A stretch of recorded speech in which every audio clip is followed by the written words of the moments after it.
So today we're going to start off doing the most basic type of drawing that I want you to start with. And this would be a great drawing to start with if you've never drawn before or if you haven't drawn since you were a little kid.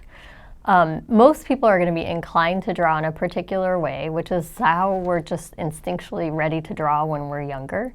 And it's actually one of the more difficult ways to draw. So the first thing I'm going to do is I'm going to show you how you might be naturally drawing anyways. And I'm going to do one of those drawings for you, and you can see that it's not going to turn out very well for me. Most people naturally want to start with the most detailed area, in this case the drip at the top of the ice cream cone. Then we want to work down one side and over to the other side of the object. But you can see that when I do a drawing this way, I can't get the sides to line up very easily. My proportions might be off, and then laterally from side to side, things aren't going to line up very well. For some reason, we're inclined to draw that way, but it's actually a much more difficult way to draw. Okay, so instead of doing a gesture drawing, the way that you might be inclined to draw, like I just showed you, instead, what I want you to do is set a couple of different parameters for yourself, and you want to try this in a new way. It might feel a little bit uncomfortable at first because it is so new and different and not how you're used to drawing, but it's actually going to be a lot easier once you get used to this practice. So the first thing is that remember with a gesture drawing, you're going to limit your time to just about 3 minutes. You might want to start off with 4 minutes and then work your way down to 3 minutes and work your way down to 2 minutes. The idea of this is that you really don't want to think of this like it's a masterpiece. It's just a practice drawing. So instead of getting hung up on making it look perfect, I want you to just do a lot of drawings in a short amount of time and don't worry about whether or not they look accurate or not.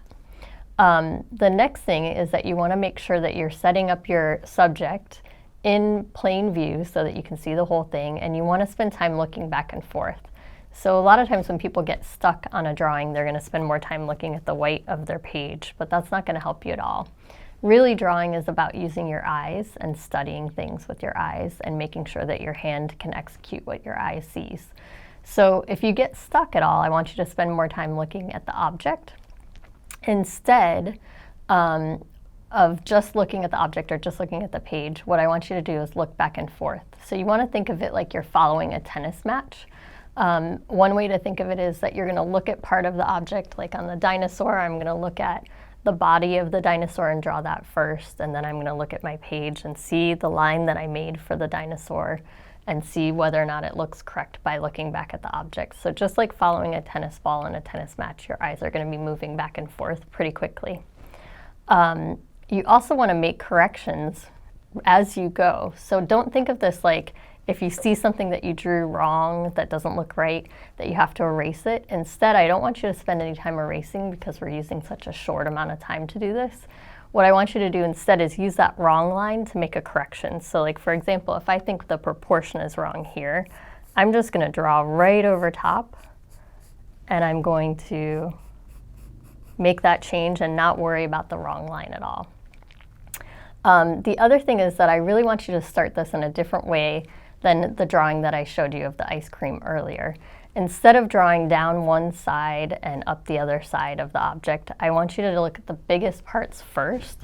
So you're going to look at the largest parts first and sort of think of it like a basic shape. So for example, with this guy, the dinosaur, the body is sort of like an oval, and that's what I'm going to draw first. Then I'm going to add the tail, the neck, and the head, and then I can add the details. So you want to start with the large parts first. Then you're going to work on the medium parts, and then the last thing, if you have time, is the details. For example, on this one, I ran out of time, so you can see that I just sort of blocked everything in and just got the basic shape and placement of everything. I worked on how the parts fit together more than I worked on the details. This one, even though it was the same amount of time, I was drawing a little bit faster and I was able to go back in and add in some of the details. You can see I made corrections, like I moved the arms forward because I realized they weren't in the right place, and I didn't worry about erasing them.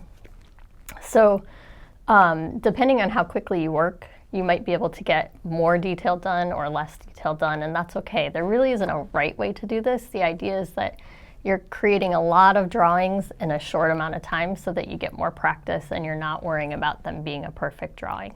You don't have to show anybody these drawings if you don't want to. They're really just for you to get your hand and your eye working together and to start breaking down shapes in a different way instead of how we're used to drawing when we're little kids. Okay, so for the gesture drawing, remember that you're going to use just a limited time to start. So hopefully you can draw in about 2 or 3 minutes. You want to make sure that you're looking back and forth between the object, in this case it's an ice cream cone, a fake ice cream cone, and the paper. And the first thing I'm going to do is I'm going to lay out just a basic structure for my ice cream. And you can barely see that on the page, I drew so lightly. Then I'm going to go ahead and darken and layer in a little bit more detail so that I can really see where I want the object to be. And at this point, this is where you're going to correct anything that's wrong with the proportions. So if it's a little bit too wide or too short or too skinny or too tall, this is where you want to make those changes now that you've got the basic layout put in. The next thing I'm going to do is that I'm going to really work on the large parts first, the medium parts second, and if I have time, I'm going to do the details. If I run out of time, that's okay. You don't have to get to the details with these gesture drawings. It's really about getting the proportions correct and working on where your objects are going to connect with one another. The different parts of the objects will connect with one another.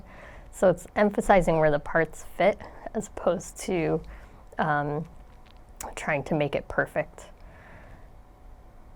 The other thing is that you're going to notice that I'm not erasing any wrong lines. I'm using any lines that don't quite look correct to lead to the correct lines.